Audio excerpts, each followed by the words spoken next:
From Ephraim's hills a Levite set forth to find his concubine, his heart's true north. She'd fled to her father in Bethlehem's field to heal from the strife her sorrow concealed. In her father's house she found respite, a father's love, her shelter, her light. But the Levite sought her, his heart full of pain, to reclaim his love, to make her his again. With a welcome embrace the father received, the Levite weary, his heart still grieved. Stay for a while, the father did plead, rest and refresh from your journey's need. In the father's house they lingered and stayed. With every passing day their reunion delayed. The Levite yearned, yet the father was kind. In this fragile peace their fates intertwined. As days turned to nights, the Levite did see duty called him home where he needed to be. With a heavy heart he prepared to depart, the concubine at side, with a conflicted heart. At dawn's first light farewells were spoken, with gratitude and love, though hearts were broken. The Levite, his concubine, left Bethlehem's gate, bound by duty and love, to meet their fate. The Levite and concubine together they tread, through hills and valleys their journey ahead. With memories of strife yet hope to renew, bound by the path and the trials they knew. As the sun set low, they sought a place. In the town of Gibeah they found no grace. From door to door they knocked in vain, till an old man saw them in their weary strain. Come to my home, the old man said, find rest and warmth, a safe homestead. The Levite, grateful, accepted the plea, with his concubine from hardship set free. In the old man's house they found respite from the weariness of their long, harsh night. The Levite found solace, the concubine peace. In the old man's kindness their worries ceased. Blessed be you for your generous heart, the Levite spoke from gratitude apart. You've given us shelter, you've eased our way in this foreign town where none would say. The concubine rested, her fears allayed, in the warmth of the hearth, her weariness stayed. The old man's kindness, a balm to her soul, in the journey's pause she found herself whole.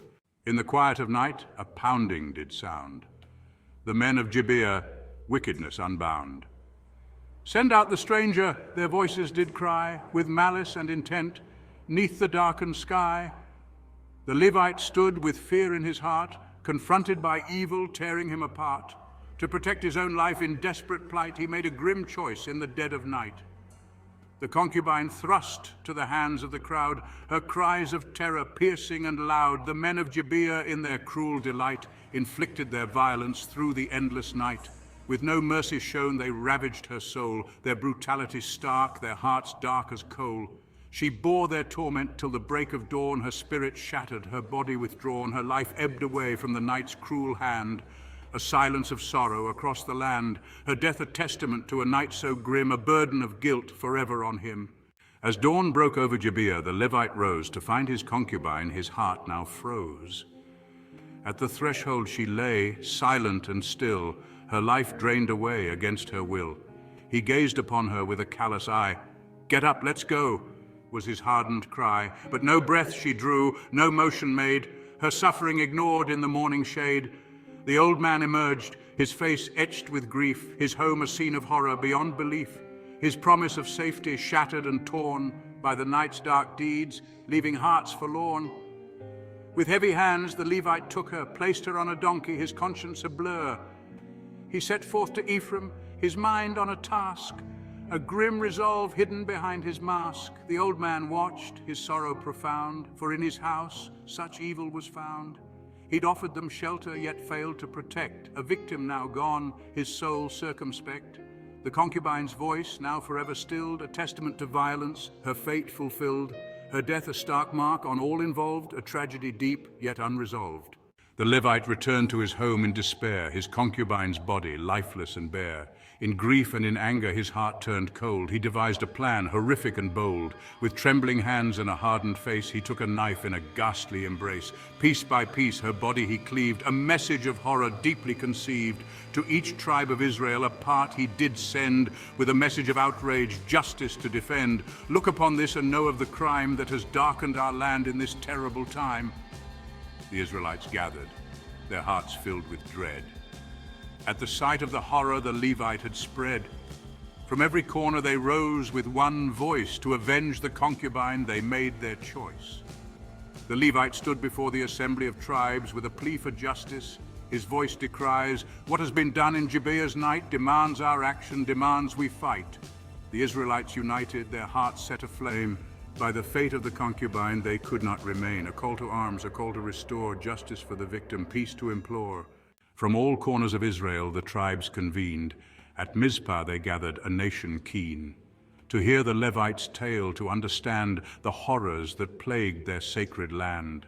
With a voice of sorrow the Levite spoke of the night in Gibeah and the yoke.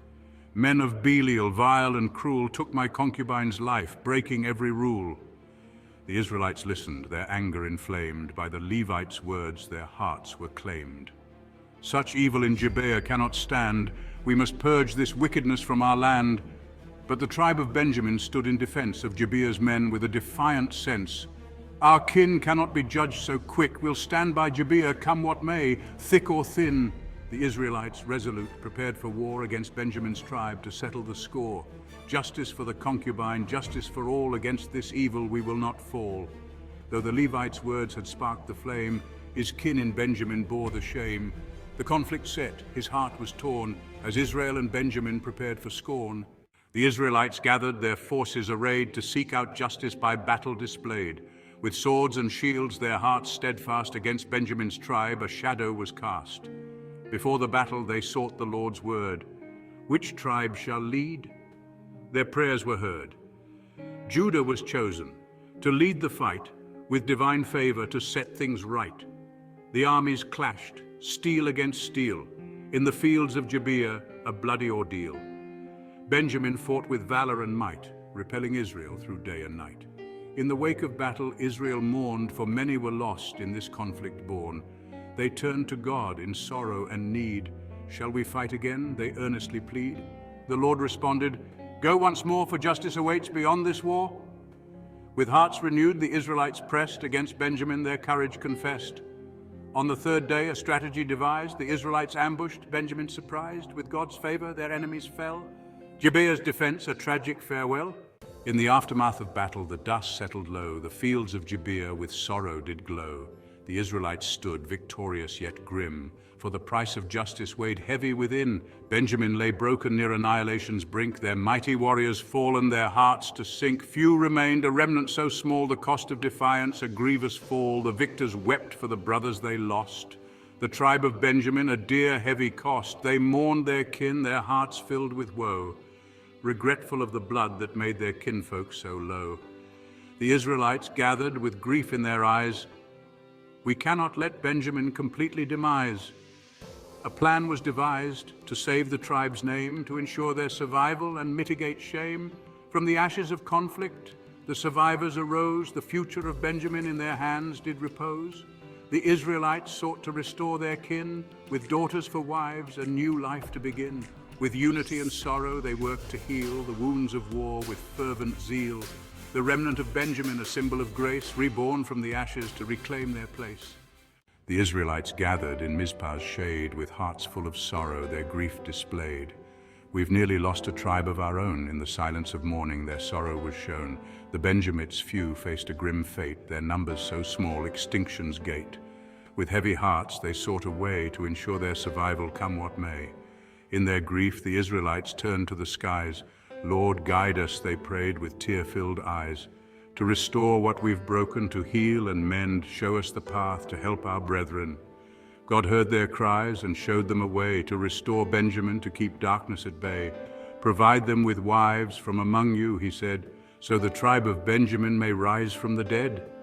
With unity and purpose the Israelites gave their daughters in marriage, their kin to save. Through acts of compassion and bonds of grace, they helped Benjamin regain its place. The tale of the concubine, the battle's dire cost, taught them of justice and lives nearly lost. In grief and restoration they found a new path, balancing justice with mercy, avoiding God's wrath.